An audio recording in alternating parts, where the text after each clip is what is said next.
Today, we're diving into the art of making a sophisticated dark beer and unlocking the secrets behind its rich, sweet and fruity malt flavours. But here's the twist. Its name is technically a lie. And yes, it has something to do with this ski gear I'm wearing.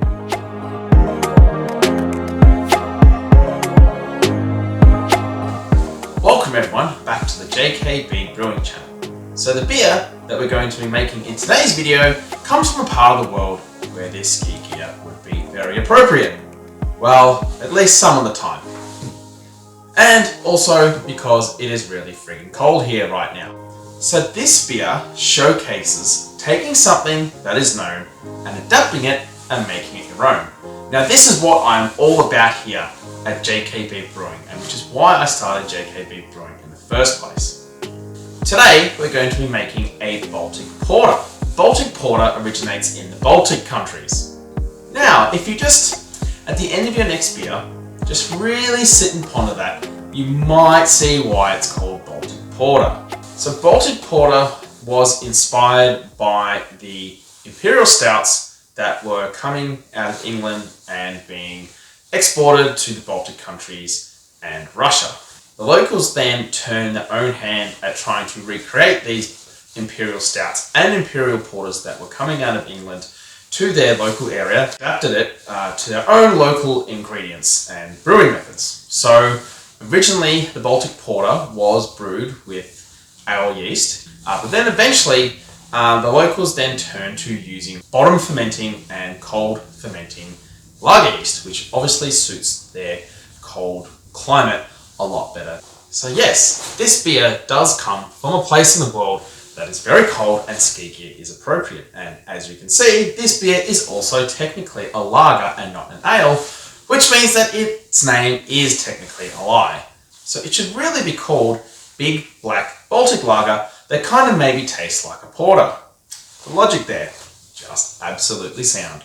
I don't think you can poke any holes in that at all. So Baltic Porter is characterised by its nuanced malty sweetness and complex alcohol flavours. So this is things like caramel, toffee, nuttiness, dark fruit flavours like plums, cherries, raisins, dark fruity esters from the yeast, and those sorts of flavours. It is also known to have hints of roasted character, but without the burnt roasted notes. It is also typically accompanied by a well-aged alcoholic warmth or alcohol warming effect, as well as a pleasantly smooth and dry finish, which is what you would not really expect from a big black malty beer with all those dark fruit flavours going on. And of course, it has some characteristics of that typical lager finish as well. There should not really be much hoppiness with this beer, and if there is any hoppiness, it should really be in the flavour or on the palate. Overall, this is a complex malty beer, and it comes in typically around 6.5 to 8.5% alcohol. So what really interests me and excites me about making and trying this beer is the fact that what we are really doing is we're taking a porter, but we are making it with more European or continental European malts rather than English ale malts, and of course we're using lager yeast rather than ale yeast. So I'm really fascinated to see what effect this will have on the beer. If you have made a Baltic Porter before, or you have tried a Baltic Porter before, let me know in the comments below. I will be making an 11 litre batch. So I will be going for around 8%. That will be my target ABV. I will not be kegging this beer at all. So all this beer will go into bottles. So the actual ABV that we're looking at out of the fermenter would be about 7.6% with the natural carbonation bumping it up to 8%. So I'm using equal mix of Pilsner malt, Vienna malt, and light Munich malt, each coming in at 31%. And then to round that out with the specialty malts, I am using 3% of midnight wheat malt, and 3% of special Carafel white. For our water profile today, we are going for a dark, malty and firm beer profile. So there will be plenty of calcium and chloride added in the brewing salt additions. And as always, I'm starting with 15 litres of mash water.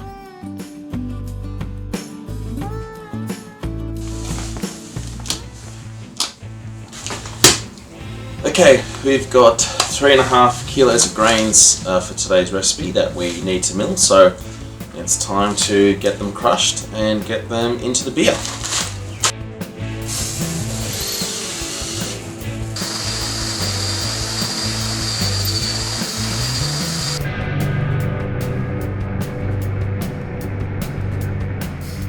For the mash, we are going for an hour at 65 degrees, aiming for fermentability given the high ABV and original gravity that we are aiming for. We will then mash out for 5 to 10 minutes at 76 degrees to help the wort drain from the bag. Okay, mash out is now done, which means mash is finished. So it's now time to get the grains out of the digiboil and lifted and get them draining their liquid out so we can start the boil.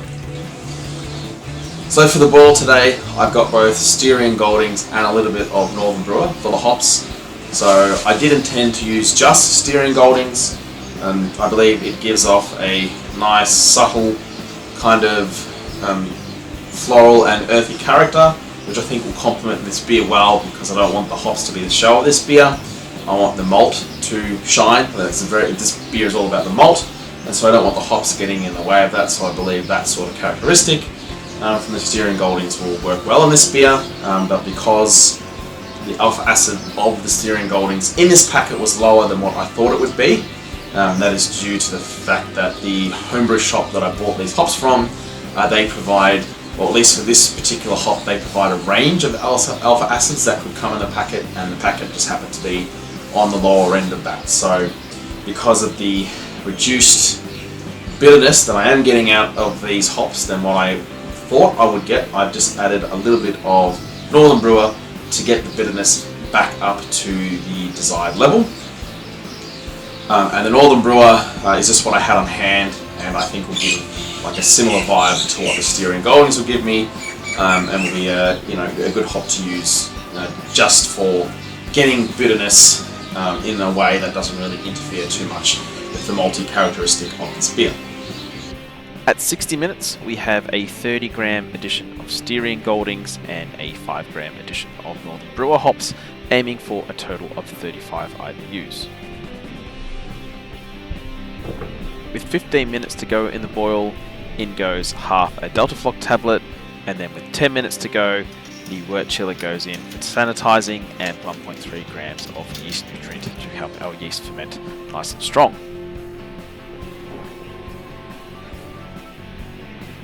So the boil is done and it's time to chill. We are wanting a pitching temp of about 9 degrees, so I reckon it's going to be a little bit of a stretch too far for the immersion chillers.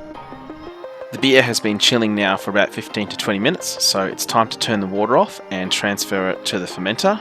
It turned out that the beer had only chilled down to about 16-17 degrees, so it had to go into the fermentation chamber to cool down to the desired pitching temp of 9 degrees. Okay, so the yeast for today's beer that I'm using is Yeast Activator 2206, which is the Bavarian lager strain. So I did pitch my yeast into a starter, so we are making a big beer, so I do need a high pitching rate for the yeast to make sure I get a good and proper fermentation. So I did have one package of yeast which I purchased, and I did put that into a starter that would double the number of yeast in that pitch. However, I didn't realize until afterwards that what I actually needed was about 3 to 4 packets worth of yeast, and so I've only ended up with 2 packets worth. The pitching rate that I calculated that I needed was 33 million cells per milliliter of wort.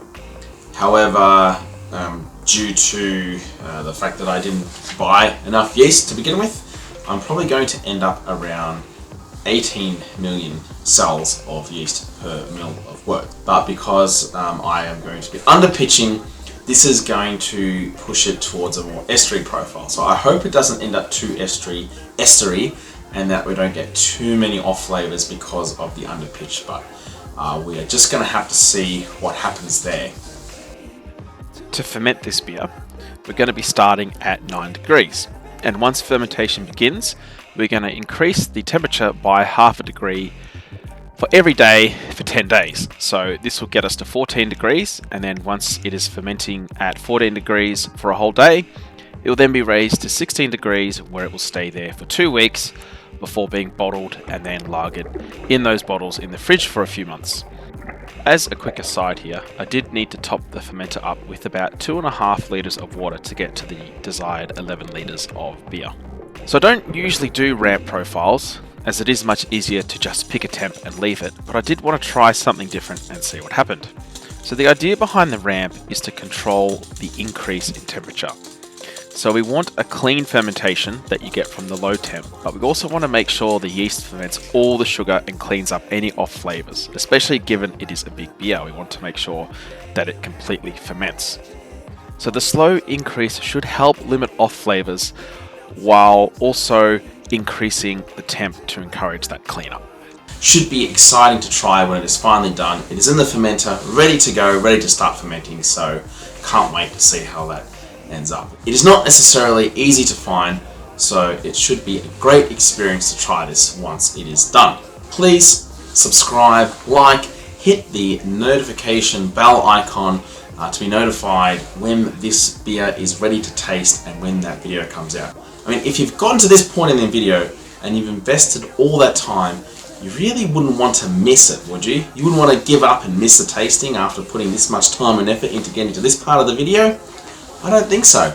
Anyway, until next time, cheers. To walk like two out the door, then you have